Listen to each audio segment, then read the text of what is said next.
Air Force Pararescue, Tsunami Inbound by James A. Shaw. Chapter 15. Maggie and Mary. Maggie and her mother power along through the forest in the direction of Hope, Alaska, a small abandoned mining village about a mile from their location. The crisp air tingles in their noses. They walk in a line and move through the Alaskan bush, a term used by the locals to describe the pockets of thick brush and vegetation. Mary and Maggie use the game trails of moose and bear to their advantage. It eases their steps as they try to make speed towards the small village. Maggie asks, You think we should be afraid of bears? Bears? What bears? Do you see a bear? Mom, pay attention. I am just asking. Mary is distracted. She thinks about her son and husband. Her thoughts are confusing, and she wishes for the past to be different. Maggie chatters about, but her mother does not hear. Mom, listen. It sounds like a helicopter. Huh. Did you say something, Maggie? Listen, Mom. Just listen. It is coming from that way. Which way? Mom, oh my God. Listen. Listen. They turn and face the direction of the ocean.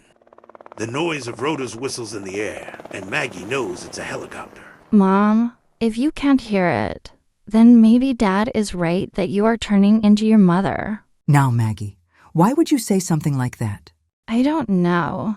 Maybe because you dragged me all the way out here to Homer to see my cousin's wedding when I could be in Washington or California. So, I really don't care. Yes, go on. Really, you need to hear this. So why did you invite Alan? It was definitely not Dad's idea. Alan has never been good for you. He needs to grow up.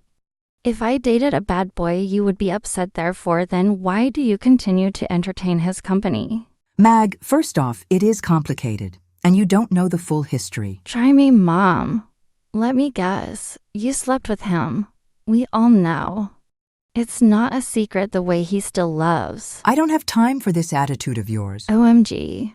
I am an adult. Just tell me. Yes, I slept with him. I love him. Now leave it alone. Your father is a good man, a safe man, and a better man than John. Yes, those are my flaws.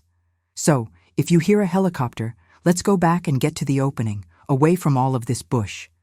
Maybe they will see us. We are not done with that asshole, Alan. But Mom, are you sure you want to go back?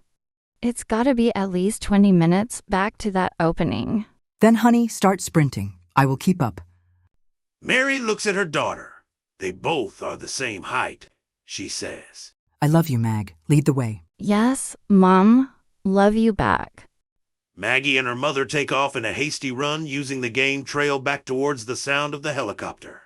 They sweep through the Alaskan bush like combat soldiers in a firefight. The adrenaline-fueled run gives Mary time to think about her husband. 15 minutes pass by, with Mary focused on one thing, the thought of a new life. She wonders if it is bad to think such things, not knowing the certainty of the dead. She pulls herself together and says a simple, internal prayer for forgiveness. Her heart tells her to let go and be at peace. She chooses to accept the things she cannot change and hope for the things that will make her better. Mary grabs her daughter's arm while in a downhill sprint. Honey, wait. I need to tell you something. She catches her breath. I love you. Yes, Mom. I know. You just said it not long ago. No, honey. I really love you. I am sorry. I could have been better as a mother. I just need for you to hear me on this one. Mary continues to catch her breath, resting on her knees. Please forgive me. I just need to hear it from you. Mom, what for? Please just say it. I forgive you. Maggie steps back as her mother reaches in for a big hug. The hug makes Maggie feel sad before she relaxes and hugs her mom back tightly. Mom, I love you too.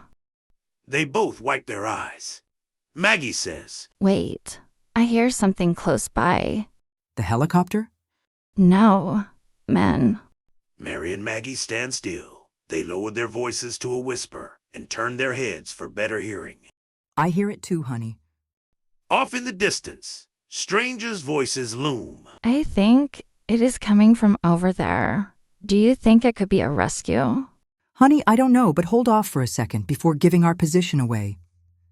Mary's motherly instincts warn her of danger. Quick, hide in these bushes. Maggie and her mother jump behind a pocket of brush. They freeze in perfect stillness and wait. Mary senses something and clutches her daughter. The tones of men move closer to their hiding place. Maggie mouths quietly. The voices are getting louder. Mary nods her head. To their left, two males break through the brush and onto the game trail. One man is wearing a brown jacket, and the other man wears a green jacket. They both recognize the unmistakable green jacket with the letters EPA. Hello? Hello? Mary tries to restrain her daughter, but Maggie takes off in a sprint. Wait. Yells out, Mom. Maggie stops 10 feet short of the men. Mom closes in and reaches Maggie. She places her hands on her daughter's shoulders. A staring contest ensues. John? Mary's voice raises. John builds up a response. Maggie, Mary, it is bloody good to see you. He stutters over his words in his own disbelief. Mary walks over to John with a burning anger. John, you lost my son and husband. How could you let me down? We had an agreement. Total bollocks. I didn't know. I swear it. Just believe me. Mary slaps John across the right side of his face. A handprint outlined in red immediately forms. Kodiak interrupts. Hold on, you two know one another? How is that? Mary disregards Kodiak, as if he were not there. She looks up into John's eyes. Stop, just stop lying. Mary taps John's forehead using her finger. Whatever you are thinking, just stop, you lying, conniving, fake, disbarred lawyer. John turns his head down, not wanting another strike. He looks at Kodiak for assistance. He offers none, but shrugs, leaving John to fight it out on his own. Mary says, You know what? I hope you die, John. Mary rears back and slaps John with a force that sends him to the ground. His 6'4" frame falls hard. Sounds out Kodiak, who laughs. I thought the tsunami hit the city hard, but that was a tsunami of a slap. You knocked the bejesus out of him. John cowardly responds from the ground. Trust me, Mary, it is not what it seems. Mary stands over John and threatens him with fists. Kodiak watches, wishing he could record the whole event. He interrupts the awkward standoff. This is crazy, I can't resist, but are you exes? Hell no. Well, it could have been that way. Maybe, but you are and always have been a selfish fool. You put yourself first before others.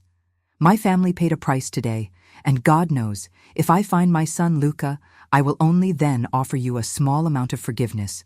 But until then, never, I repeat, never, ever speak to me again. I cannot trust you. You are dead to me, John. You hear me?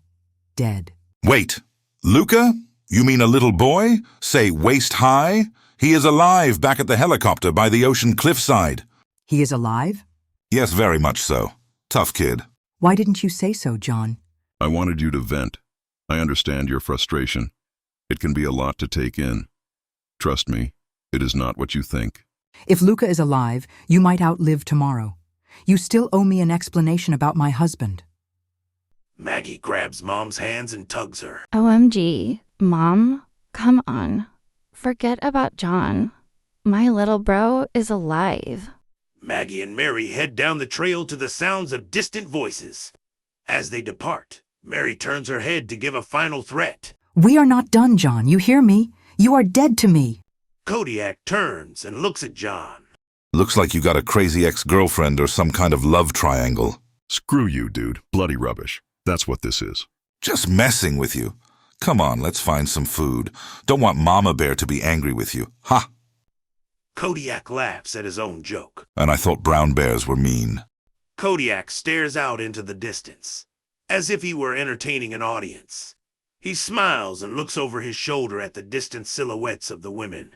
The sun warms his face, casting a magnificent actor's spotlight. By the way, John, here. Kodiak holds out his hand. A long-bladed rescue knife rests in his palm. Take it. I was mad at you earlier for what amounts to an ineptitude for decision-making, but having seen that, we are good. So here, take it. I think Kit would be proud to know that his knife could be used for good. And besides, I don't need you to actually run into a bear and not have some sort of protection. John hesitates to reach for the knife, but takes it anyway. A hidden motive ensues. It does not take long to fester and grow over his heart. The two of them head up into the dense Alaskan bush, one armed with a knife, and the other with killer looks.